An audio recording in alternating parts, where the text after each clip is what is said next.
Hello बच्चों, आज हम पढ़ेंगे lesson 4 special method of plant reproduction का। आज का हमारा टॉपिक है पॉली एम्ब्रॉयडरी या बहुभ्रूणता। देखो, पॉली एम्ब्रॉयडरी अगर हम सबको अलग अलग करें, poly means more than one, embroidery यानी कि एम्ब्रियो यानी कि ऐसा पादप जनन की ऐसी विशिष्ट विधि जिसमें एक से अधिक भ्रूण का विकास होता है, तो हम उसे क्या कहते हैं? पॉली एम्ब्रॉयडरी कहते हैं। डेफिनेशन समझाना चाहूंगी मैं आपको। यदि एक से अधिक बीज यानी कि जो ओव्यूल होता है, जो बीजांड होता है, उससे या जो सीड या निषेचित अंड है, जो फर्टिलाइज हुआ एग है, उससे एक से अधिक भ्रूण का विकास होता है, एक से अधिक एम्ब्रियो बनते हैं, तो इस प्रोसेस को हम क्या कहते हैं? बहुभ्रूणता कहते हैं। इसी खोज सबसे पहले की थी एंटोनी वॉन ल्यूवेनहॉक ने सिट्रस ऑरेंज यानी कि नारंगी के पौधे के बीच में 1719 में। Poly embroidery is commonly found in gymnosperm. देखो, जिम्नोस्पर्म का एक नॉर्मल लक्षण है कि उसमें बहुभ्रूणता पाई जाती है, पर आवृतबीजी पादपों में ये कुछ ऐसे पादप हैं जैसे कि निकोटियाना, ऑरेंज और लेमन, इनमें पाई जाती है। Then many embryo are formed from separate embryo sacs inside the ovule is called false and pseudo polyembryony. Polyembryony अगर बीज अथवा निश्चित अंड में पाई जाती है तो हम उसे क्या कहते हैं? पॉली एम्ब्रॉयडरी कहते हैं। और यही ट्रू एम्ब्रॉयडरी होती है, पॉली एम्ब्रॉयडरी होती है, सत्य पॉली एम्ब्रॉयडरी होती है, सत्य बहुभ्रूणता कहलाती है। जबकि एक टाइप ये भी है कि जब एक एम्ब्रियो सैक के अंदर या एक भ्रूण कोश के अंदर या एक ओव्यूल है ना, एक ओव्यूल से बहुत से एक ओव्यूल के अंदर, जैसे कि ये एक बीजांड है और इसमें बहुत से भ्रूण कोश है, ये भ्रूण कोश अलग, ये भ्रूण कोश अलग, ये भ्रूण कोश अलग। अब इसमें ये भ्रूण कोश और ये भ्रूण कोश, एक बीजांड में बहुत से अगर भ्रूण कोश होते हैं और सारे ही भ्रूण कोशों से किसका निर्माण होता है?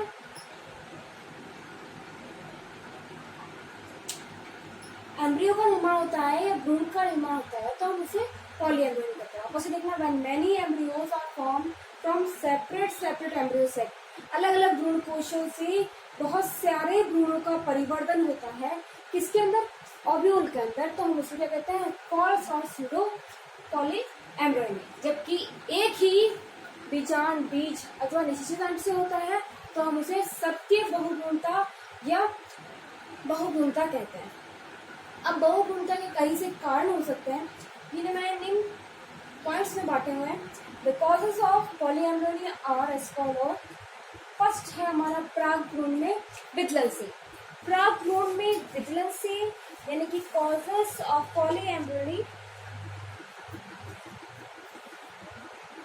प्राग भ्रूण में जो विदलन है उससे क्या होता है कि देखो, प्राग भ्रूण जो होता है प्रो एम्ब्रियो, प्राग भ्रूण को हम प्रो एम्ब्रियो भी कहते हैं।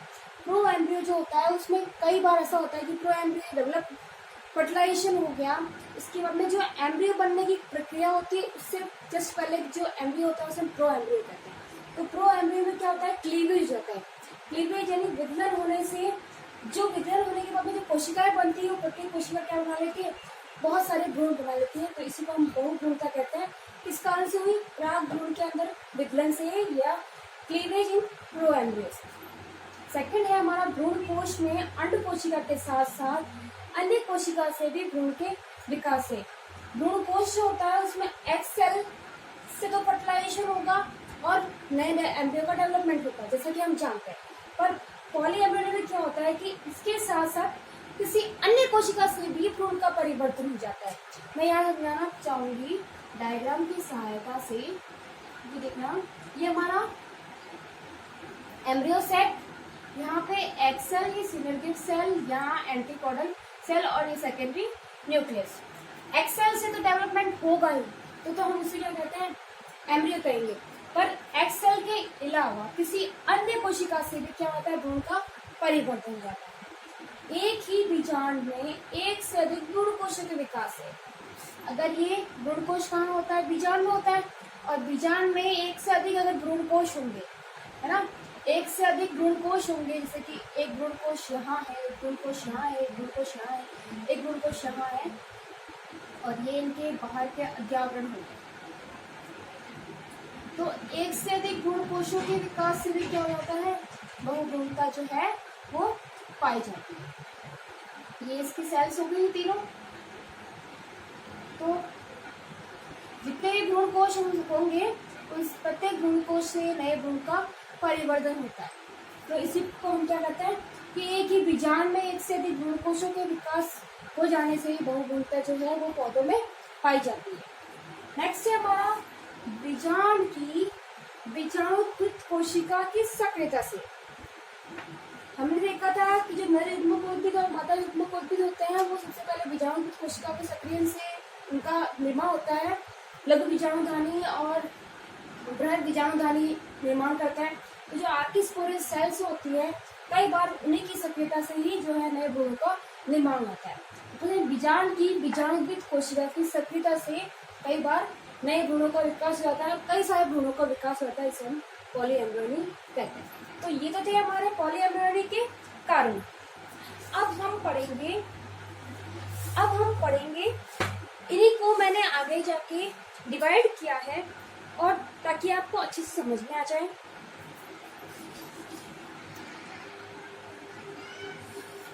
बहुभ्रूणता के उपयुक्त कारणों को मैंने निम्न तरीके से वर्गीकृत किया है, या मैं इन तरीके से मैंने क्लासिफाई किया है ताकि आपको समझ में आ जाए। इससे पहले मैंने आपको आउटलाइन बताई थी। अब हम देखते हैं वापस से कि बहुभ्रूणता जो है इसके अंदर प्रागभ्रूण के विदलन से हो जाती है। कई बार जब विदलन से बहुभ्रूणता जो है वो उत्पन्न हो जाती है। अब कैसे होती है, देखो जाइगोटिक सेल में अनियमित विभाजन से, जैसे ही एक्स सेल जो होती है वो फर्टिलाइज करती है और किसमें बदल जाती है, जाइगोट में। और जाइगोट में क्या होता है, क्लीवेज से उसमें अनियमित विभाजन हो जाएगा, और अनियमित विभाजन होने से सारी सेल अलग अलग हो जाएगी और प्रत्येक सेल से नए भ्रूण का निर्माण हो जाएगा। तो एक तो ये होता है। सेकंड ये होता है कि प्रागभ्रूण से कलिकाएं एवं अतिमध्य द्वारा जो प्रोएम्ब्रियो बनता है उसमें कई बार ऐसा होता है कि छोटी छोटी कलिकाएं बन जाती है और प्रत्येक कलिका से नए भ्रूण का विकास हो जाता है। नेक्स्ट है कि तंतुमय भ्रूण द्वारा प्रागभ्रूण शाखित हो जाता है। जो भ्रूण होता है, जैसे कि ये भ्रूण है, अब इसमें क्या होता है, कई बार ऐसा होता है कि इसमें फाइब्रस जो एम्ब्रियो होता है वो फाइब्रस हो जाता है कुछ इस तरह से, और प्रत्येक फाइबर से एक नए भ्रूण का विकास होता है। तो ये तो था क्लीवेज पॉलीएम्ब्रियोनी। नेक्स्ट टाइप है हमारा, इस क्लीवेज पॉलीएम्ब्रियोनी जो है अधिकतर यूलोफिया नामक जो आर्किड है उसमें पाई जाती है। और यूलोफिया नामक आर्किड में मैं आपको बता दूं कि ये तीनों ही प्रकार जो मैंने बताए थे प्रकार की जो विदलन है या तीनों प्रकार की बहुभ्रूणता जो है वो पाई जाती है। नेक्स्ट है development of embryo from cells of embryo sac other than the egg cell, यानी कि अंड कोशिका के अतिरिक्त भ्रूण कोश की अन्य कोशिका से भी भ्रूण का निर्माण हो जाता है। भ्रूण कोश की अन्य कोशिका, ये भ्रूण कोश हो गया, चाहे वो सहायक कोशिका हो सकती है, चाहे वो एंटीबॉडी सेल हो सकती है, किसी भी भ्रूण कोश की अंड कोशिका केवल एग सेल को छोड़कर किसी भी कोशिका से अगर भ्रूण का निर्माण हो जाता है तो हम उसे बहुभ्रूणता कहते हैं। इसमें देखना ये अधिकतर पाया जाता है जैसे कि एरिस्टोलोकिया में, आजीमोन में। अब एरिस्टोलोकिया अगर निषेचित होगा, अगर जो जिससे डेवलपमेंट हुआ अगर वो फर्टिलाइज होगा तो द्विगुणित होगा या डिप्लॉइड होगा। अगर फर्टिलाइज नहीं होगा तो पहले से सेल एन है, अनफर्टिलाइज सेल से बनता है तो वो कैसा होगा, अगुणित भ्रूण होगा। जैसे कि एरिस्टोलोकिया बैक्टीरिया में द्विगुणित होता है, यानी कि वो फर्टिलाइज्ड सेल से बना हुआ है। नेक्स्ट है हमारा development of more than one embryo sac in the ovule, यानी कि बीजांड में एक से अधिक भ्रूण कोशों का विकास। जो बीजांड होता है उसमें कई बार एक से अधिक भ्रूण एम्ब्रियो सैक का फॉर्मेशन हो जाता है। प्रत्येक भ्रूण कोश से नए जो भ्रूण का निर्माण होता है।